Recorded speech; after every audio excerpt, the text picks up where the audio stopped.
कि आने वाला समय दिल्ली के लिए बहुत ही बुरा आने वाला है, क्योंकि यहाँ पे एमसीडी में केजरीवाल जी शायद आने वाले हैं।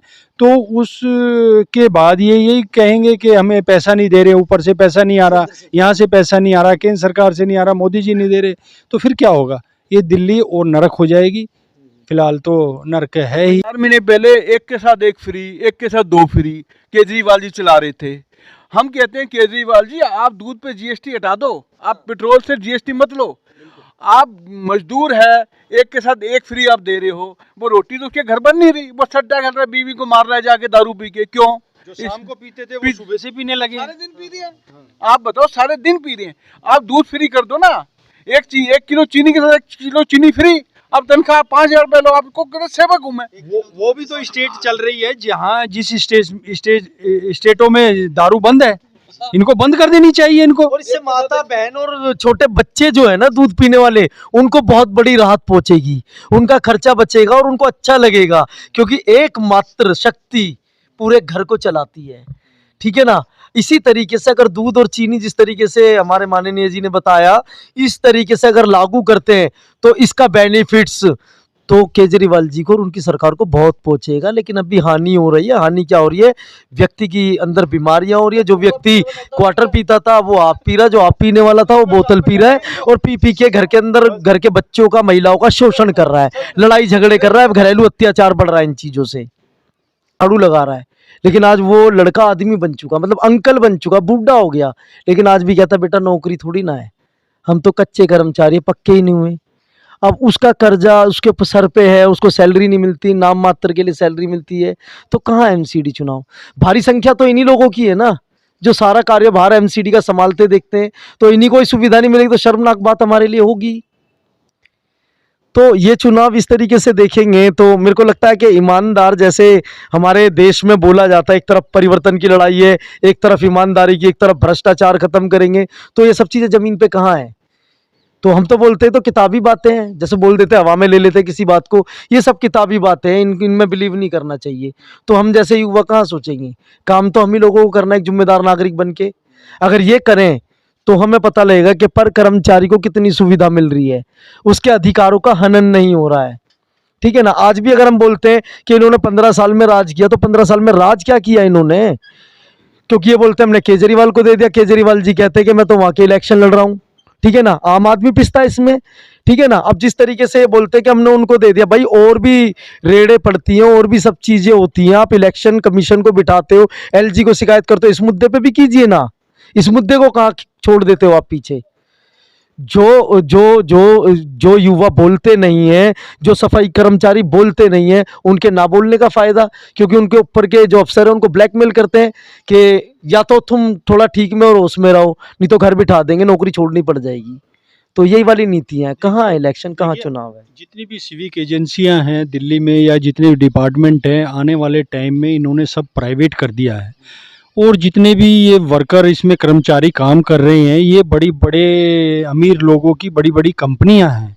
और उसमें ये करते क्या हैं, उसमें जैसे एक कर्मचारी के 20,000 रुपये उसको तनख्वाह मिलती है, तो उसको 10,000 रुपये देते हैं, 10,000 रुपये अपनी जेब में ले जाते हैं।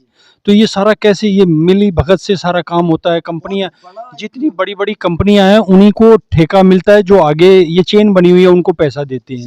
तो आने वाले समय में हम ये भी सुन रहे हैं एमसीडी में भी प्राइवेट होगा, दिल्ली जल बोर्ड में, सीवर में भी प्राइवेट कर दिया है काफ़ी काम।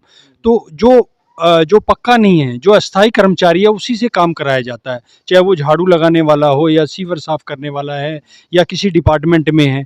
जो पक्का कर्मचारी है वो तो कुछ करता ही नहीं है। आप देखेंगे डीटीसी बस डिपार्टमेंट में 1.5 लाख रुपए तनख्वाह है जिन बड़े बड़े अफसरों की, वो तो बैठे हुए हैं, वो तो टीटी बन के अपना टिकट चेक कर रहे हैं।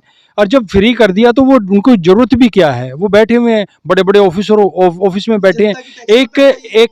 एक जो टेम्परेरी अस्थाई कर्मचारी है वो बस चला रहा है, वही टिकट काट रहा है, वो पक्का भी नहीं है, उससे तो काम ले रहे हैं और उसमें से भी पैसा खा रहे हैं ये लोग। आधा आधा तनख्वाह उनको दे रहे हैं, अगर उनको लगवा भी रहे हैं तो उनसे भी पैसा ले रहे हैं। 50,000 रुपये में एक आदमी को, ये जो कूड़ा उठाने की गाड़ी घूमती है, उनसे पैसे लिए हैं 50,000 में, और उनको लगवाया भी प्राइवेट कंपनियों में अस्थायी तौर पर, वो भी पक्के नहीं है।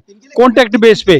तो इतना भ्रष्टाचार चल रहा है, धीरे धीरे ये एमसीडी को भी हम सुनने में आ रहा है कि प्राइवेट कर रहे हैं। अच्छी बात है, प्राइवेट कीजिए, लेकिन एक सिस्टम बहुत ही साफ सुथरा बनाना चाहिए इनको, ताकि ये सब भ्रष्टाचार फिर वो दूसरे पहले बड़े बड़े अधिकारी कर्मचारी उसमें पैसा लेते थे, अब ये बड़ी बड़ी कंपनी वाले के थ्रू ले रहे हैं, बड़ी बड़ी कंपनियां हैं।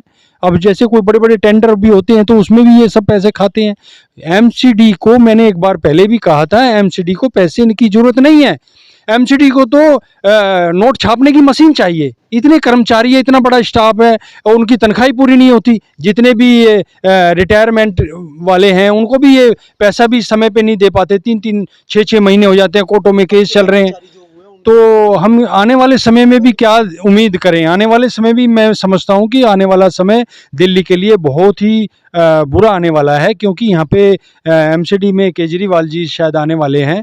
तो उस के बाद ये यही कहेंगे कि हमें पैसा नहीं दे रहे, ऊपर से पैसा नहीं आ रहा, यहाँ से पैसा नहीं आ रहा, केंद्र सरकार से नहीं आ रहा, मोदी जी नहीं दे रहे, तो फिर क्या होगा? ये दिल्ली और नरक हो जाएगी। फिलहाल तो नरक है ही। तो सवाल ये है कि आम जनता क्या करेगी?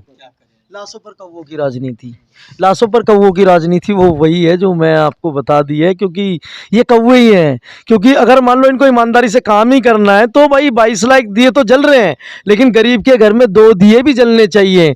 गरीब को उसके अधिकार का बोनस भी मिलना चाहिए। गरीब को अगर मान लो उसको 5 साल में कूड़ा उठाते उठाते बीमारी हो रही जरूरत, तो माफिया लोगों को उन्होंने अपने प्लांट बना रखे हैं, 20-20 30-30 रुपए की बोतल भरते हैं, उनके ट्रक टेम्पू सब लद के जाते हैं, पानी का लेवल डाउन हो रहा है। युवाओं को क्षेत्र के अंदर जो आम नागरिक है उनको पीने का पानी नहीं मिलता, वो मजबूरी में खरीदते हैं। सरकार इन चीज, ये बहुत बड़ा स्कैम है, ठीक है ना, क्योंकि इन सब चीजों से ये पैसा जाता कहाँ है? जितने कमाते हैं हमको बोलते हैं भाई रोजी रोटी कर रहे हैं, हमारा पेट भर रहा, हमारे पेट पे लात मत मारो।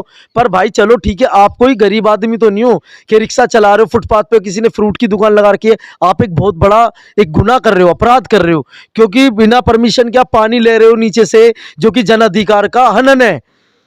दूसरा, वहां पे पीने का पानी नहीं आ रहा, मजबूरी में आदमी आपसे, क्षेत्र के लोग आपसे पानी खरीद के पी रहे हैं।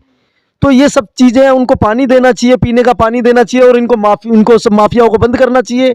नीतियां तो तभी पता चलेगी कि हाँ नीतियां हैं। मैं चैनल के माध्यम से एक बात और आने वाली नई सरकार को एमसीडी में कहना चाहूँगा कि दिल्ली में जितने भी एमसीडी एक्ट हैं इनके ऊपर पुनर्विचार होना चाहिए, ज़रूर होना चाहिए।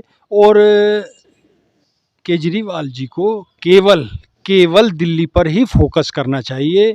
आप प्रधानमंत्री की कुर्सी के लिए इतना ललायत ना हो, सिर्फ ईमानदारी से काम करना चाहिए आम जनता को, ताकि उनकी आंसू आप पोंछ सकें। इससे जनता बहुत ही जागरूक हो चुकी है। ये कहते हैं ना वो काठ की हांडी बार बार नहीं चढ़ती है, तो आप समझ जाएं जनता की आवाज़ को।